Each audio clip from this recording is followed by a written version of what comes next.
ಎಲ್ಲರಿಗೂ ಕೂಡ ಶ್ರೀಕೃಷ್ಣ ಪರಮಾತ್ಮನ ವಚನಾಮೃತಕ್ಕೆ ಆಧಾರದ ಸ್ವಾಗತವನ್ನು ಬಯಸುತ್ತಾ, ನೀವೇನಾದರೂ ಶ್ರೀಕೃಷ್ಣ ಪರಮಾತ್ಮನ ಭಕ್ತರೇ ಆಗಿದ್ದರೆ ಈ ಕೂಡಲೇ ಈ ವಿಡಿಯೋಗೆ ಒಂದು ಲೈಕನ್ನು ಮಾಡಿ ಹಾಗೂ ಜೈ ಶ್ರೀಕೃಷ್ಣ ಪರಮಾತ್ಮ ಎಂದು ಕಮೆಂಟನ್ನು ಮಾಡಿ. ಸೊ ಮತ್ತೆ ಆಗ್ತಡ, ಬನ್ನಿ ಶ್ರೀಕೃಷ್ಣ ಪರಮಾತ್ಮನ ವಚನಾಮೃತವನ್ನು ಕೇಳಿ ಧನ್ಯರಾಗೋಣ. ಜೀವನದಲ್ಲಿ ಎಂತಹದ್ದೇ ಕಠಿಣವಾಗಿರುವಂತಹ ಸಂದರ್ಭಗಳು ಎದುರಾದರೂ ಕೂಡ ಈ 3 ರೀತಿಯ ತ್ಯಾಗಗಳನ್ನು ಮಾಡಲೇಬೇಡಿ. ಒಂದನೆಯದು ನಿಮ್ಮ ಕುಟುಂಬ, ಎರಡನೆಯದು ನಿಮ್ಮ ಹೃದಯ, ಮೂರನೆಯದು ನಿಮ್ಮ ಘನತೆ. ಈ 3 ಮಾತುಗಳನ್ನು ನಿಮ್ಮ ಮನಸ್ಸಿನಲ್ಲಿ ಇಟ್ಟುಕೊಂಡು ಬದುಕನ್ನು ಕಲಿತುಕೊಳ್ಳಿ. ಜೀವನದಲ್ಲಿ ಅದೆಂತಹ ಕಠಿಣವಾಗಿರುವಂತಹ ಸಂದರ್ಭಗಳು ಸನ್ನಿವೇಶಗಳು ಬಂದರೂ ಕೂಡ ಈ 3 ರೀತಿಯ ತ್ಯಾಗಗಳನ್ನು ನೀವು ಮಾಡಲೇಬಾರದು. ಶೂರನಾಗಿ ಬದುಕುವುದನ್ನು ಕಲಿಯಬೇಕು, ಹೇಡಿಯಾಗಿ ಅಲ್ಲವೇ ಅಲ್ಲ.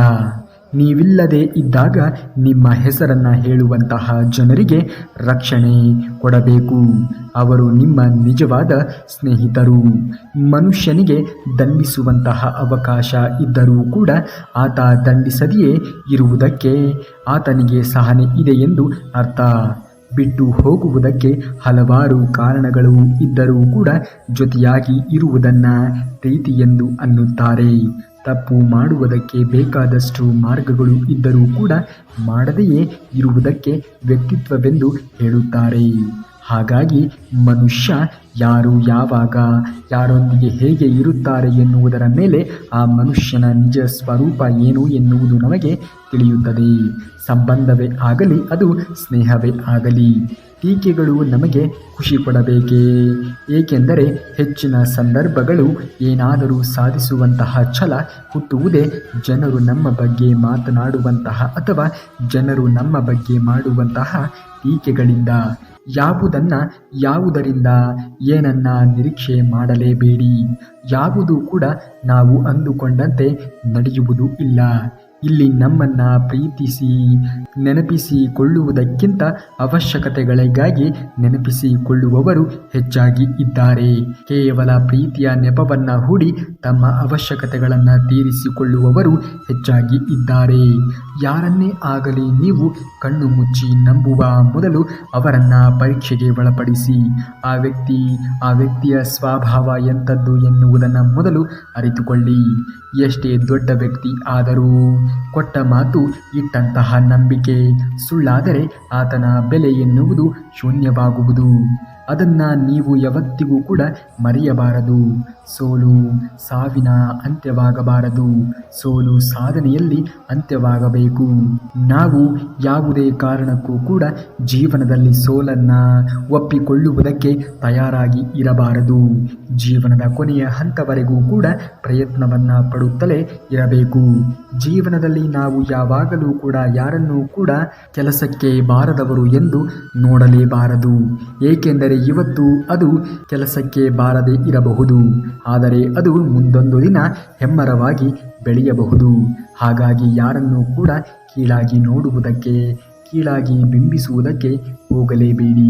ನಿಮ್ಮಿಂದ ಆದರೆ ಇನ್ನೊಬ್ಬರಿಗೆ ಒಳ್ಳೆಯದನ್ನು ಬಯಸಿ. ಅದನ್ನು ಹೊರತುಪಡಿಸಿ ಯಾರಿಗೂ ಕೂಡ ಇತರರಿಗೆ ಕೆಟ್ಟದ್ದನ್ನು ಮಾಡುವಂತಹ ಆಲೋಚನೆಗಳನ್ನು ಮೈಗೂಡಿಸಿಕೊಳ್ಳಬೇಡಿ. ಏಕೆಂದರೆ ಅದು ಎಂದಿಗೂ ಕೂಡ ನಿಮಗೆ ಒಳ್ಳೆಯದನ್ನು ಮಾಡುವುದಕ್ಕೆ ಬಿಡುವುದೇ ಇಲ್ಲ. ದುಡಿಯುವವನಿಗೆ ಗೊತ್ತು ಮಣ್ಣಿನ ಬೆಲೆ ಏನು ಎಂದು. ಹೆತ್ತವರಿಗೆ ಗೊತ್ತಿರುತ್ತದೆ ಹೆಣ್ಣಿನ ಬೆಲೆ ಏನು ಎಂದು. ಬಡವರಿಗೆ ಗೊತ್ತು ದುಡ್ಡಿನ ಬೆಲೆ ಏನು ಎಂದು. ಈ 3 ಯಾರು ತಿಳಿದುಕೊಂಡು ಇರುತ್ತಾರೆಯೋ ಅವರಿಗೆ ಮಾತ್ರ ಗೊತ್ತಿರುತ್ತದೆ ಜೀವನದ ಬೆಲೆ ಏನು ಎಂದು. ಹಾಗಾಗಿ ಯಾರ ಜೀವನದೊಂದಿಗೆಯೂ ಕೂಡ ಆಟವನ್ನು ಆಡುವುದಕ್ಕೆ ಹೋಗಲೇಬೇಡಿ. ಪರಮಾತ್ಮ ಎನ್ನುವವನು ನಾವು ಇತರರ ಜೀವನದಲ್ಲಿ ಯಾವ ರೀತಿಯ ಆಟವನ್ನು ಆಡುತ್ತೇವೆಯೋ ಅದೇ ರೀತಿಯ ಸಂದರ್ಭವನ್ನು ನಮ್ಮ ಜೀವನದಲ್ಲಿಯೂ ಕೂಡ ಕರುಣಿಸುತ್ತಾನೆ. ತುಳಿದವರ ಮುಂದೆ ಬೆಳೆದು ತೋರಿಸಬೇಕು. ಅಂದರೆ ಈ 2 ಕೆಲಸ ಮಾಡಿದರೆ ನೀವು ನಿಮ್ಮ ಮನಸ್ಸಿನಲ್ಲಿ ಏನು ಅಂದುಕೊಂಡಿದ್ದೀರಿಯೋ ಅದು ಖಂಡಿತವಾಗಿಯೂ ಕೂಡ ಹಾಗೆ ಆಗುತ್ತದೆ. ನಿಮ್ಮನ್ನು ತುಳಿದವರು ನಿಮ್ಮ ಮುಂದೆನೇ ತಲೆ ತಗ್ಗಿಸುವಂತಹ ಸಮಯವೂ ಕೂಡ ಬಂದೇ ಬರುತ್ತದೆ. ತಲೆಯನ್ನು ಕೆಡಿಸಿಕೊಳ್ಳುವುದಕ್ಕೆ ಹೋಗಬೇಡಿ. ಯಾರೇ ನಿಮ್ಮನ್ನು ತುಳಿಯುವುದಕ್ಕೆ ಅಥವಾ ನಿಮಗೆ ಟೀಕೆ ಟಿಪ್ಪಣಿಗಳನ್ನು ಮಾಡುವುದಕ್ಕೆ ಪ್ರಯತ್ನವನ್ನು ಪಟ್ಟರೂ ಕೂಡ ನೀವು ಮಾಡುತ್ತಿರುವಂತಹ ಕೆಲಸಗಳ ಮೇಲೆ ನಿರಂತರವಾಗಿರುವಂತಹ ಶ್ರಮವನ್ನು ವಹಿಸಿ. ಖಂಡಿತವಾಗಿಯೂ ಕೂಡ ನಿಮ್ಮ ಕೆಲಸದಲ್ಲಿ ನೀವು ಜಯಭೇರಿಯನ್ನು ಬಾರಿಸುತ್ತೀರಾ. ನೀವು ಜೀವನದಲ್ಲಿ ಅನುಸರಿಸಬೇಕಾಗಿರುವಂತಹ ಈ 2 ಅಂಶಗಳ ಪೈಕಿ ಮೊದಲನೆಯದು ಅಂಥವರಿಂದ ದೊಡ್ಡ ಸಾಧನೆ ಮಾಡುವಂತಹ ಗುರಿಯನ್ನು ಹೊಂದಬೇಕು. ಯಾವ ವ್ಯಕ್ತಿಯು ನಿಮ್ಮನ್ನು ಟೀಕೆ ಟಿಪ್ಪಣಿಗಳಿಗೆ ಒಳಪಡಿಸುತ್ತಾನೆಯೋ, ಯಾವ ವ್ಯಕ್ತಿ ನಿಮ್ಮನ್ನು ಕೀಳಾಗಿ ನೋಡುತ್ತಾನೆಯೋ, ಯಾವ ವ್ಯಕ್ತಿ ನಿಮ್ಮನ್ನು ಈತನಿಂದ ಏನೂ ಕೂಡ ಮಾಡುವುದಕ್ಕೆ ಸಾಧ್ಯವೇ ಇಲ್ಲ ಎನ್ನುವುದಾಗಿ ಇತರರ ಮುಂದೆ ನಿಮಗೆ ಅಪಮಾನವನ್ನು ಮಾಡುತ್ತಾನೆಯೋ, ಅಂಥವರ ಮುಂದೆಯೇ ಏನೂ ಆಗುವುದಿಲ್ಲ ಎಂದಾಗಿ ಆ ವ್ಯಕ್ತಿ ಹೇಳಿರುತ್ತಾನೆಯೋ ಅಂತಹ ಕೆಲಸದಲ್ಲಿಯೇ ಆ ಗುರಿಯನ್ನೇ ಇಟ್ಟುಕೊಳ್ಳಿ ಹಾಗೂ ನಿರಂತರವಾಗಿರುವಂತಹ ಶ್ರಮವನ್ನು ವಹಿಸಿ. ಆಡಿಕೊಳ್ಳುವವರ ಮಾತಿಗೆ ಎಂದಿಗೂ ಕೂಡ ತಲೆಯನ್ನು ಕೆಡಿಸಿಕೊಳ್ಳುವುದಕ್ಕೆ ಹೋಗಲೇಬೇಡಿ. ಕೇವಲ ನೀನು ಅಂದುಕೊಂಡಂತಹ ಗುರಿಯನ್ನು ಸಾಧಿಸುವ ಕಡೆಗೆ ಗಮನವನ್ನು ಹರಿಸು. ದೇವರು ಎಲ್ಲವನ್ನ ನೋಡುತ್ತಾನೆ. ಯಾರು ನಿರಂತರವಾಗಿರುವಂತಹ ಶ್ರಮವನ್ನು ವಹಿಸುತ್ತಾರೆಯೋ ಜೀವನದಲ್ಲಿ, ಅಂಥವರಿಗೆ ಅವರು ಅಂದುಕೊಂಡಂತಹ ಕೆಲಸದಲ್ಲಿ ಜಯವನ್ನು ಸಾಧಿಸುವುದಕ್ಕೆ ಬೆಂಬಲವನ್ನು ಸೂಚಿಸುತ್ತಾನೆ. ಇನ್ನು ಎರಡನೆಯದು, ನೀವು ಯಾವಾಗಲೂ ಕೂಡ ನಗುತ್ತಾ ಇರಬೇಕು. ಯಾವುದೇ ಕಾರಣಕ್ಕೂ ಕೂಡ ಇತರರು ನಮಗೆ ಹೀಗಂದರು ಹಾಗಂದರು ಎಂದು ನಿಮ್ಮ ಅಮೂಲ್ಯವಾಗಿರುವಂತಹ ನಗುವಿನಿಂದ ನೀವು ಕೆಳಗೆ ಬರಬಾರದು. ನಗು ಎನ್ನುವುದು ಯಾವತ್ತಿಗೂ ಕೂಡ ಕಳೆದುಕೊಳ್ಳಬಾರದು. ಬದುಕಿನ ಹಿಂದಿನ ದಿನಗಳನ್ನು ನೋಡಿದರೆ ಅನುಭವ ಎನ್ನುವುದು ಸಿಗುತ್ತದೆ. ಮುಂದಿನ ದಿನಗಳನ್ನು ನೋಡಿದರೆ ಭವಿಷ್ಯ ಎನ್ನುವುದು ಸಿಗುತ್ತದೆ. ಸುತ್ತಲೂ ಕೂಡ ನೋಡಿದರೆ ಸತ್ಯ ಯಾವುದು ಎನ್ನುವಂತಹ ಅರಿವು ನಮಗೆ ಆಗುತ್ತದೆ. ನಮ್ಮೊಳಗೆ ನಾವು ನೋಡಿಕೊಂಡಾಗ ಆತ್ಮವಿಶ್ವಾಸ ಎನ್ನುವುದು ಹೆಚ್ಚಾಗುತ್ತದೆ. ಸಮಯವನ್ನು ಎಂದಿಗೂ ಕೂಡ ವ್ಯರ್ಥ ಮಾಡುವುದಕ್ಕೆ ಹೋಗಲೇಬೇಡಿ. ಒಬ್ಬರನ್ನ ನಿಂದಿಸುವಾಗ ಸತ್ಯವನ್ನು ತಿಳಿದು ನಿಂದಿಸಿ. ಆದರೆ ನೀವು ನಿಂದಿಸಿದ್ದು ಅಸತ್ಯವಾದರೆ ನೀವು ನಿಂದಿಸಿರುವಂತಹ ಕಣ್ಣೀರಿನಿಂದಲೇ ನಿಮ್ಮ ಸರ್ವನಾಶವಾಗುತ್ತದೆ. ಅದೇ ನಿಮ್ಮ ತಪ್ಪು ಅಲ್ಲದೆ. ಯಾರು ನಿಮ್ಮನ್ನು ನಿಂದಿಸಿದರೂ ಪ್ರತೀಕಾರ ತೀರಿಸಿಕೊಳ್ಳುವುದಕ್ಕೆ ನಿಮ್ಮಿಂದ ಆಗದೇ ಇದ್ದರೂ ಕೂಡ ಕಾಲ ಅವರಿಗೆ ಶಿಕ್ಷೆಯನ್ನು ಕೊಡದೆ ಬಿಡುವುದಿಲ್ಲ. ಏಕೆಂದರೆ ಅವರು ಮಾಡಿರುವಂತಹ ಕರ್ಮಗಳಿಗೆ ಅವರೇ ಅನುಭವಿಸಬೇಕು ಎನ್ನುವಂತಹ ಸತ್ಯವನ್ನು ಅರಿತು ಜೀವನವನ್ನು ಮಾಡಿ. ಯಾರೇ ಏನೇ ಅಂದರೂ ಕೂಡ ತಲೆಯನ್ನು ಕೆಡಿಸಿಕೊಳ್ಳುವುದಕ್ಕೆ ಹೋಗಲೇಬೇಡಿ. ನಿಂದಿಸುವವರಿಗೆ ಕಾಲ ಎನ್ನುವುದು ಸರಿಯಾದ ಪಾಠವನ್ನು ಕ್ರಮೇಣವಾಗಿ ಕಲಿಸುತ್ತದೆ. ಒಬ್ಬ ಒಳ್ಳೆಯ ವ್ಯಕ್ತಿಯಿಂದ ತಪ್ಪು ನಡೆದು ಹೋಗಿದ್ದರೆ ಅವರನ್ನು ಕ್ಷಮಿಸಿಬಿಡಿ. ಏಕೆಂದರೆ ಒಂದು ಒಳ್ಳೆಯ ಮುತ್ತು ಕಸದಲ್ಲಿ ಬಿದ್ದರೂ ಕೂಡ ಅದರ ಮೌಲ್ಯ ಎನ್ನುವುದು ಎಂದಿಗೂ ಕೂಡ ಕಡಿಮೆ ಆಗುವುದೇ ಇಲ್ಲ. ಎಲ್ಲೋ ಕರ್ಮಗಳ ಭಯ ಇದೆ. ಏಕೆಂದರೆ ಗಂಗೆಯಲ್ಲಿ ಜನ ಸಮೂಹ ಯಾಕೆ ಕರ್ಮಗಳನ್ನು ಅರ್ಥ ಮಾಡಿಕೊಳ್ಳುವುದು, ಧರ್ಮವನ್ನು ಅರ್ಥ ಮಾಡಿಕೊಳ್ಳುವಂತಹ ಅಗತ್ಯವೇ ಇಲ್ಲ. ಗಂಗೆ ಕೇವಲ ಶರೀರವನ್ನು ಶುದ್ಧಿಗೊಳಿಸುತ್ತದೆ ಹೊರತು ನಮ್ಮ ಆಲೋಚನೆಗಳನ್ನು ಅಲ್ಲವೇ ಅಲ್ಲ. ಹಾಗಾಗಿ ಗಂಗೆಯಲ್ಲಿ ಜನರು ಸ್ನಾನವನ್ನು ಮಾಡಿದ ಕೂಡಲೇ ತಾವು ಮಾಡಿರುವಂತಹ ಕರ್ಮಗಳೆಲ್ಲವೂ ಕೂಡ ಕಳೆಯುತ್ತವೆ ಎನ್ನುವಂತಹ ಮೂಢನಂಬಿಕೆಯಲ್ಲಿ ಬದುಕುತ್ತಿದ್ದಾರೆ. ಆದರೆ ಅವರು ಮಾಡಬೇಕಾಗಿರುವಂತಹ ನಿಜವಾದ ಕಾರ್ಯ ಏನೆಂದರೆ ತಮ್ಮ ಆಲೋಚನೆಯನ್ನು ಬದಲಾಯಿಸಿಕೊಳ್ಳುವುದು. ಯಾವುದೇ ಕಾರಣಕ್ಕೂ ಕೂಡ ತಾವು ಮಾಡುವಂತಹ ಕೆಲಸ ಇತರರ ಜೀವನಕ್ಕೆ ಯಾವುದೇ ರೀತಿಯಾಗಿರುವಂತಹ ಪರಿಣಾಮವನ್ನು ಬೀರದೆ ಸದಾ ಕಾಲ ನಿಮ್ಮ ಪಾಡಿಗೆ ನೀವಿದ್ದು ನಿಮ್ಮ ಗುರಿಯ ಕಡೆಗೆ ನೀವು ಮುಂದುವರೆದಾಗ ಮಾತ್ರ ನೀವು ಯಾವುದೇ ಸ್ನಾನವನ್ನು ಮಾಡುವಂತಹ ಅಗತ್ಯವೇ ಇಲ್ಲ. ಯಾವುದೇ ಒಂದು ಪಾಪವನ್ನು ಮಾಡುವಂತಹ ಅವಶ್ಯಕತೆಯೇ ಇರುವುದಿಲ್ಲ. ಮಾನವೀಯತೆ ತುಂಬಿದಂತಹ ಮನುಷ್ಯನು ಯಾವಾಗಲೂ ಕೂಡ ಕೆಟ್ಟದ್ದರ ಬಗ್ಗೆ ಯೋಚನೆಯನ್ನು ಮಾಡುವುದಕ್ಕೆ ಹೋಗಲೇಬಾರದು. ನನಗೆ ಬಂದಂತಹ ದುಃಖ, ನೋವು, ನಿರಾಶೆ, ಸೋಲು ಯಾರಿಗೂ ಕೂಡ ಬರದಿರಲಿ. ನನಗೆ ಸಿಕ್ಕಂತಹ ಸಂತೋಷ, ನೆಮ್ಮದಿ, ಗೆಲುವು ಎಲ್ಲರಿಗೂ ಕೂಡ ಸಿಗುವಂತೆ ಆಗಲಿ ಎಂದು ಮಾನವೀಯತೆಯನ್ನು ಒಳಗೊಂಡಿರುವಂತಹ ಮನುಷ್ಯ ಪ್ರಾರ್ಥಿಸುತ್ತಾನೆ. ಜೀವನ ಪೂರ್ತಿ ಬದುಕಿದ್ದಾಗ ಹೋರಾಟ, ಹೊಡೆದಾಟ, ಜೀವನದ ಕೊನೆಯ ಘಳಿಗೆಯಲ್ಲಿ ನೆಮ್ಮದಿಯ ಹುಡುಕಾಟ. ಇದು ಈಗಿನ ಮನುಷ್ಯನ ಜೀವನ ಶೈಲಿಯಾಗಿದೆ. ಹಾಗಾಗಿ ಎಷ್ಟೇ ಹೋರಾಟವನ್ನು ಮಾಡಿದರೂ ಕೂಡ ಕೊನೆಗೆ ಹೋಗುವಾಗ ಯಾವುದನ್ನು ಕೂಡ ನಾವು ತೆಗೆದುಕೊಂಡು ಹೋಗುವುದಿಲ್ಲ ಎನ್ನುವುದೇ ನಿಜವಾದ ಸತ್ಯ. ಈ ಸತ್ಯವನ್ನು ಅರಿತಂಥವರು ಮಾತ್ರ ಇತರರಿಗೆ ಯಾವುದೇ ಕಾರಣಕ್ಕೂ ತೊಂದರೆಯನ್ನು ಕೊಡದೆ ಜೀವಿಸುವುದಕ್ಕೆ ಸಾಧ್ಯವಾಗುವುದು. ನಿಮ್ಮ ಹೆಜ್ಜೆಗಳು ದಾರಿಯನ್ನು ತೋರಿಸಿದರೆ ಕಷ್ಟಗಳು ಗುರಿಯನ್ನು ಮುಟ್ಟಿಸುತ್ತವೆ. ಕಾಲಹರಣವನ್ನು ಮಾಡಿ ಜೀವನವನ್ನು ವ್ಯರ್ಥ ಮಾಡಿಕೊಳ್ಳಬೇಡಿ. ನೀವು ಗುರಿಯನ್ನು ಸಾಧಿಸುವುದರ ದಾರಿಯಲ್ಲಿ ಕಷ್ಟಗಳು ಬರುತ್ತದೆ. ಕೆಟ್ಟ ಜನ ಬರುತ್ತಾರೆ, ನಿಮ್ಮನ್ನು ನಿಂದಿಸುತ್ತಾರೆ. ಯಾವುದಕ್ಕೂ ಕೂಡ ನೀವು ತಲೆಯನ್ನು ಕೆಡಿಸಿಕೊಳ್ಳುವುದಕ್ಕೆ ಹೋಗಲೇಬೇಡಿ. ಅಂಥವರ ಮಾತಿಗೆ ಎಂದಿಗೂ ಕೂಡ ನೀವು ಲೆಕ್ಕಕ್ಕೆ ಅಥವಾ ಪರಿಗಣನೆಗೆ ತೆಗೆದುಕೊಳ್ಳಬಾರದು. ಕೆಟ್ಟವರು ಯಾವತ್ತಿಗೂ ಕೂಡ ಕೆಟ್ಟವರೇ ಆಗಿರುತ್ತಾರೆ. ನೀವು ಕೆಟ್ಟವರ ಮಾತಿಗೆ ತಲೆಯನ್ನು ಕೆಡಿಸಿಕೊಂಡಾಗ ನೀವು ಗೊಂದಲದ ಸ್ಥಿತಿಗೆ ಒಳಗಾಗುತ್ತೀರಿ. ಈ ಬದುಕೊಂದು ಹೋರಾಟ ಇದ್ದ ಹಾಗೆ.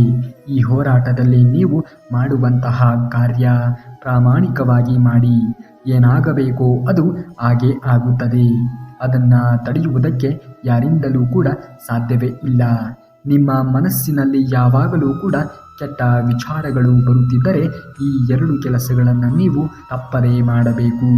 ಆ ಕೆಲಸಗಳು ಏನು ಎನ್ನುವುದನ್ನು ನಾವು ಇದೀಗ ನೋಡೋಣ. ಅದಕ್ಕೂ ಮೊದಲು ನೀವು ನಮ್ಮ ಚಾನಲ್ಗೆ ಇನ್ನೂ ಸಬ್ಸ್ಕ್ರೈಬ್ ಆಗದೇ ಇದ್ದರೆ ದಯವಿಟ್ಟು ಸಬ್ಸ್ಕ್ರೈಬ್ ಮಾಡಿಕೊಳ್ಳಿ. ಶ್ರೀಕೃಷ್ಣ ಪರಮಾತ್ಮನ ವಚನಾಮೃತಗಳು ಪ್ರತಿದಿನವೂ ಕೂಡ ನಿಮಗೆ ತಲುಪಿಸುವಂತಹ ಪ್ರಯತ್ನವನ್ನು ಮಾಡುತ್ತೇನೆ. ಹಾಗೂ ಈ ಕೃಷ್ಣ ಪರಮಾತ್ಮನ ವಚನಾಮೃತಕ್ಕೆ ಒಂದು ಲೈಕನ್ನು ಮಾಡಿ. ನಿಮ್ಮ ಮನಸ್ಸಿನಲ್ಲಿ ಯಾವಾಗಲೂ ಕೂಡ ಕೆಟ್ಟ ವಿಚಾರಗಳೇ ಬರುತ್ತಿದ್ದರೆ ಈ 2 ಅಂಶಗಳನ್ನು ನೀವು ಮಾಡಲೇಬೇಕು. ಒಂದನೆಯದು, ದಿನದಲ್ಲಿ 10 ನಿಮಿಷಗಳಾದರೂ ಕೂಡ ನೀವು ಧ್ಯಾನವನ್ನು ಮಾಡಿ. ಧ್ಯಾನವನ್ನು ಮಾಡುವುದರಿಂದ ನಿಮ್ಮ ಏಕಾಗ್ರತೆ ಎನ್ನುವುದು ಹೆಚ್ಚಾಗುವುದು. ನಿಮ್ಮ ಮನಸ್ಸಿನ ಮೇಲೆ ನಿಮಗೆ ಹಿಡಿತ ಎನ್ನುವುದು ಸಿಗುವುದು. ಆಲೋಚನಾ ಶಕ್ತಿ ಎನ್ನುವುದು ವೃದ್ಧಿಯಾಗುವುದು. ಕೇವಲ ಜೀವನದಲ್ಲಿ ಸಕಾರಾತ್ಮಕವಾಗಿರುವಂತಹ ಆಲೋಚನೆಗಳು ಮೈಗೂಡುವುದು. ಹಾಗಾಗಿ ದಿನದಲ್ಲಿ ಕೇವಲ 10 ನಿಮಿಷಗಳಾದರೂ ಕೂಡ ನೀವು ಧ್ಯಾನವನ್ನು ಮಾಡಬೇಕಾಗಿರುವಂತಹ ಅವಶ್ಯಕತೆ ಇದೆ. ಧ್ಯಾನ ಮಾಡುವುದು ಒಳ್ಳೆಯ ಕಾರ್ಯ. ಇನ್ನು 2ನೆಯದು, ನಿಮ್ಮ ಜೀವನದಲ್ಲಿ ನಡೆದಿರುವಂತಹ ಒಳ್ಳೆಯ ಘಟನೆಗಳನ್ನು ನೆನಪಿಸಿಕೊಳ್ಳಿ. ಯಾವಾಗಲೂ ಕೂಡ ಒಳ್ಳೆಯ ವಿಚಾರಗಳನ್ನೇ ಧ್ಯಾನಿಸುತ್ತಾ ಇರಬೇಕು. ಯಾವಾಗಲೂ ಕೂಡ ಒಳ್ಳೆಯ ಘಟನೆಗಳನ್ನೇ ಮೆಲುಕು ಹಾಕುತ್ತಿರಬೇಕು. ಅಂದಾಗ ಮಾತ್ರ ಜೀವನದಲ್ಲಿ ಎಲ್ಲವೂ ಕೂಡ ಸಕಾರಾತ್ಮಕವಾಗಿಯೇ ನಡೆಯುವುದಕ್ಕೆ ಸಾಧ್ಯವಾಗುವುದು. ಆಗುವುದೆಲ್ಲ ಒಳ್ಳೆಯದಕ್ಕೆ ಎಂದು ಪರಿಭಾವಿಸಬೇಕು.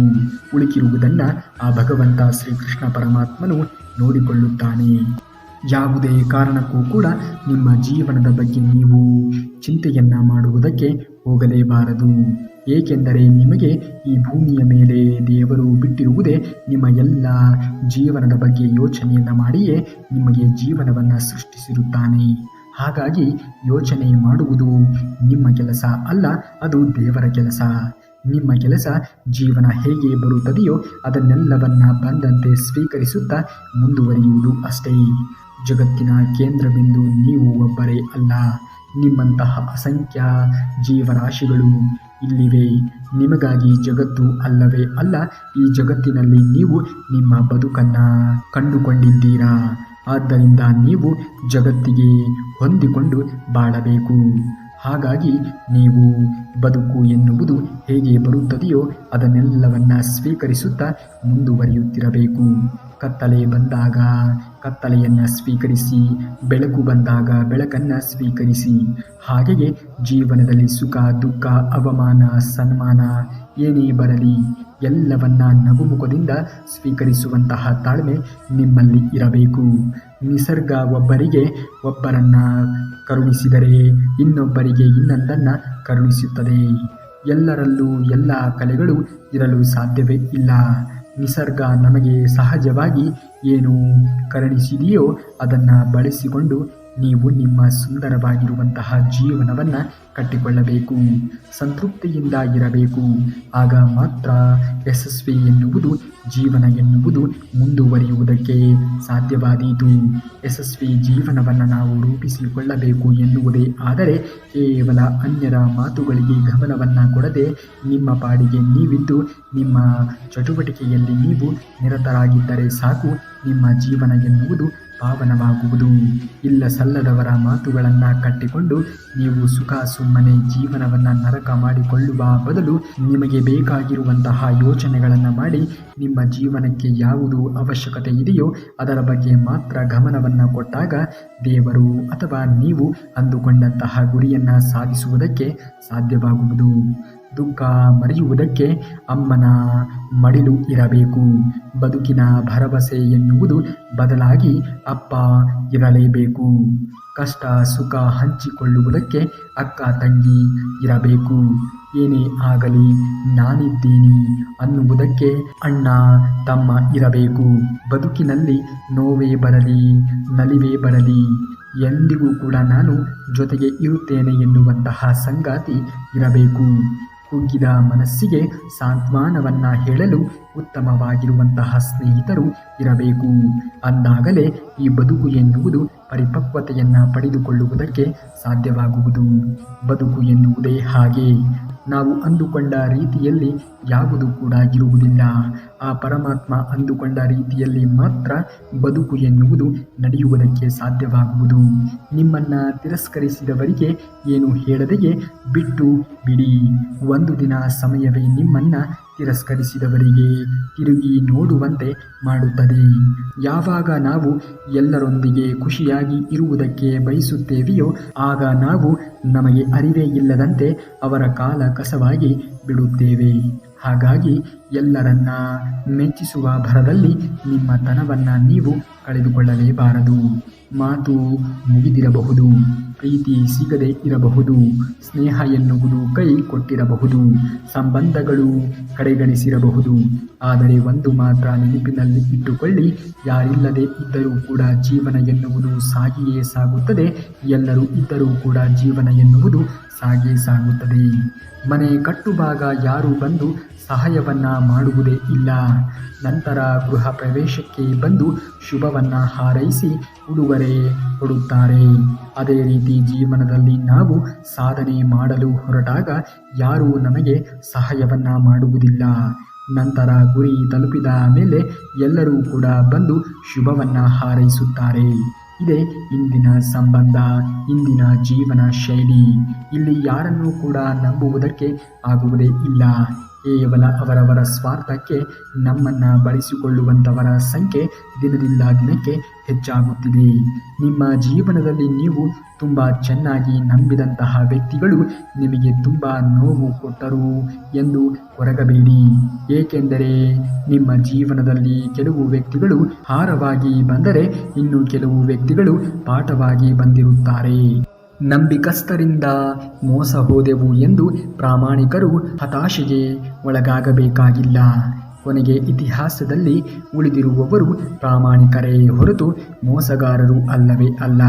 ನಮಗೆ ಎಷ್ಟೇ ಕಷ್ಟ ಬಂದರೂ ಕೂಡ ಧರ್ಮದಲ್ಲಿ ಇದ್ದು ಬದುಕಬೇಕು ಅಂತ ಶ್ರೀರಾಮಚಂದ್ರ ಹೇಳಿದರು. ನಾವು ಏನೇ ಮಾಡಿದರೂ ಕೂಡ ಧರ್ಮವನ್ನು ಕಾಪಾಡಿಕೊಳ್ಳಲೇಬೇಕು. ಶ್ರೀಕೃಷ್ಣ ಪರಮಾತ್ಮನು ಇದನ್ನೇ ಹೇಳಿದ್ದು. ನೀವು ಯಾವಾಗಲೂ ಕೂಡ ಒಳ್ಳೆಯ ವಿಚಾರಗಳನ್ನೇ ಮೈಗೂಡಿಸಿಕೊಳ್ಳಿ. ಸದಾಕಾಲ ಧರ್ಮ ನಿಷ್ಠೆ ಪ್ರಾಮಾಣಿಕತೆಯ ಜೀವನವನ್ನು ಅಳವಡಿಸಿಕೊಳ್ಳಿ. ನೀವು ಅಂದುಕೊಂಡಂತಹ ಎಲ್ಲ ಗುರಿಗಳು ಎಲ್ಲ ಆಸೆ ಆಕಾಂಕ್ಷೆಗಳು ಈಡೇರಲಿ ಎಂದು ಶ್ರೀಕೃಷ್ಣ ಪರಮಾತ್ಮನಲ್ಲಿ ಬೇಡಿಕೊಳ್ಳುತ್ತಾ, ನೀವೇನಾದರೂ ಶ್ರೀಕೃಷ್ಣ ಪರಮಾತ್ಮನ ಭಕ್ತರು ಆಗಿದ್ದರೆ ಈ ಕೂಡಲೇ ಈ ವಿಡಿಯೋಗೆ ಒಂದು ಲೈಕನ್ನು ಮಾಡಿ ಎಂದು ಹೇಳುತ್ತಾ, ಜೈ ಶ್ರೀಕೃಷ್ಣ ಪರಮಾತ್ಮ ಎಂದು ಕಮೆಂಟನ್ನು ತಿಳಿಸಿ ಎಂದು ಹೇಳುತ್ತಾ, ಬನ್ನಿ ಶ್ರೀಕೃಷ್ಣ ಪರಮಾತ್ಮನ ವಚನಾಮೃತದೊಂದಿಗೆ ನಾಳೆಯ ಸಂಚಿಕೆಯಲ್ಲಿ ಭೇಟಿಯಾಗುತ್ತೇನೆ. ಅಲ್ಲಿಯವರೆಗೆ ಧನ್ಯವಾದ. ಕರುನಾಡಿಗೆ.